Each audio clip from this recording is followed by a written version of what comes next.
कृष्ण संसार को मोहित करते हैं, लेकिन राधा उन्हें भी मोहित कर लेती हैं। इसलिए वे सभी की सर्वोच्च देवी हैं। कृष्ण देह हैं तो श्री राधा आत्मा, कृष्ण शब्द हैं तो राधा अर्थ, कृष्ण गीत हैं तो राधा संगीत, कृष्ण वंशी हैं तो राधा स्वर।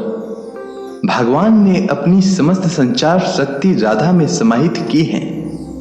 राधा अष्टमी पर राधा जी की पूजा अर्चना की जाती है। राधा जी का जन्म एक रहस्य है।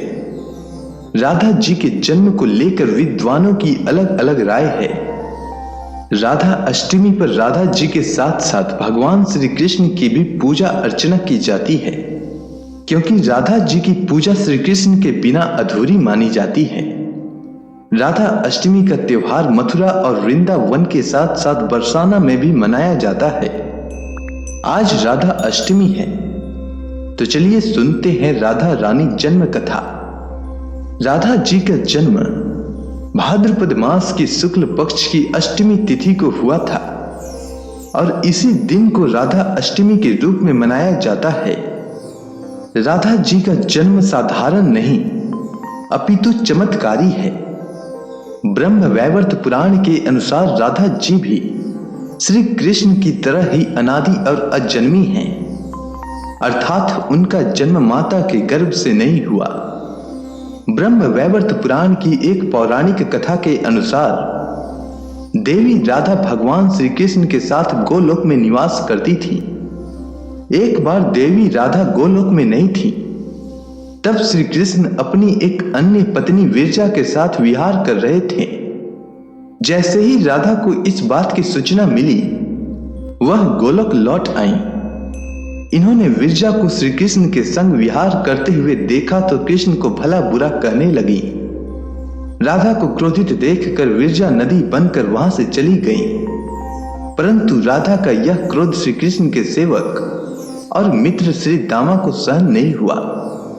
उन्होंने राधा से ऊंची आवाज में बात की और उन्हें अपमानित किया। इस बात से देवी राधा और क्रोधित हो गईं और क्रोधावस्था में श्री दामा को यह श्राप दिया कि अगले जन्म में वे एक राक्षस कुल में जन्म ले। इस बात पर श्री दामा ने कहा, तुमने मुझे अपने श्राप से नीचे गिरा दिया। मुझे असुर योनि प्राप्ति का दुख नहीं है, पर मैं कृष्ण वियोग से परेशान हो रहा हूं। इस वियोग का तुम्हें अनुभव नहीं है, अतः एक बार तुम भी इस दुख का अनुभव करो। और उन्होंने भी क्रोध में आकर देवी राधा को पृथ्वी पर मनुष्य रूप में जन्म लेने का श्राप दे दिया। इस श्राप के कारण भविष्य में श्री दामा शंखचूड़ नामक असुर बना और देवी राधा को कृति और वृषभानु जी की पुत्री के रूप में जन्म लेना पड़ा।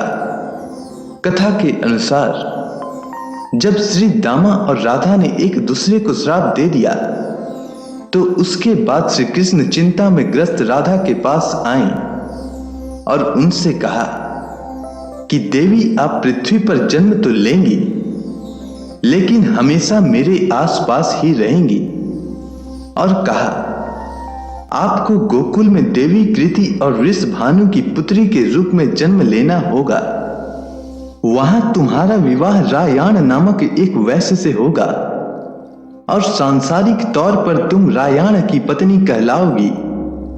वह मेरा ही अंश होगा तथा राधा रूप में तुम मेरी प्रिया बनकर रहोगी और कुछ समय तक आपका मेरा विछोह रहेगा।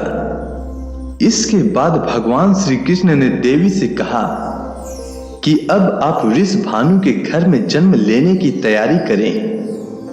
संसार की दृष्टि में राधा की माता कृति गर्भवती हुई। धीरे धीरे श्री राधा के अवतरण का समय आ गया। संपूर्ण व्रज में कृति दा के गर्भ धारण का समाचार सुख स्रोत बनकर फैलने लगा। सभी उत्सुकता पूर्वक प्रतीक्षा करने लगे। वह मुहूर्त आया। भाद्रपद की शुक्ल अष्टमी चंद्र वासर मध्याह्न के समय आकाश मेघाच्छन्न हो गया। सहसा एक ज्योति प्रसूति गृह में फैल गई। यह इतनी तीव्र ज्योति थी कि सभी के नेत्र बंद हो गए। एक क्षण पश्चात गोपियों ने देखा कि 7 सहस्त्र शरत चंद्रों की कांति के साथ एक नन्ही बालिका कृति दा मैया के समक्ष लेटी हुई है। उसके चारों ओर दिव्य पुष्पों का ढेर है। उसके अवतरण के साथ नदियों की धारा निर्मल हो गई, दिशाएं प्रसन्न हो उठी, शीतल मंद पवन बहने लगी। कहा जाता है राधा ने गर्भ में प्रवेश नहीं किया। कृति ने अपने गर्भ में वायु का धारण कर रखा था और योग माया के सहयोग से कृति ने वायु को जन्म दिया। लेकिन वायु के जन्म के साथ ही वहां राधा कन्या रूप में प्रकट हो गई।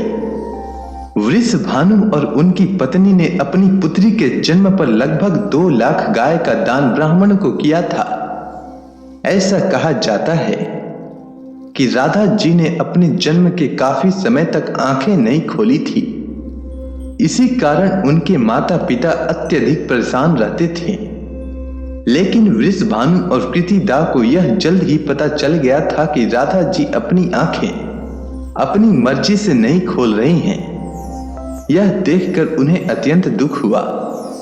इसके बाद एक दिन जब यशोदा जी श्री कृष्ण के साथ गोकुल से वृषभानु और कृति दा के घर आती हैं, तब दोनों ने यशोदा जी का बहुत ही आदर सत्कार किया। यशोदा जी अपने लाल को लेकर राधा जी के पास जाती हैं। श्री कृष्ण के सामने आते ही राधा जी पहली बार अपनी आंखें खोलती हैं।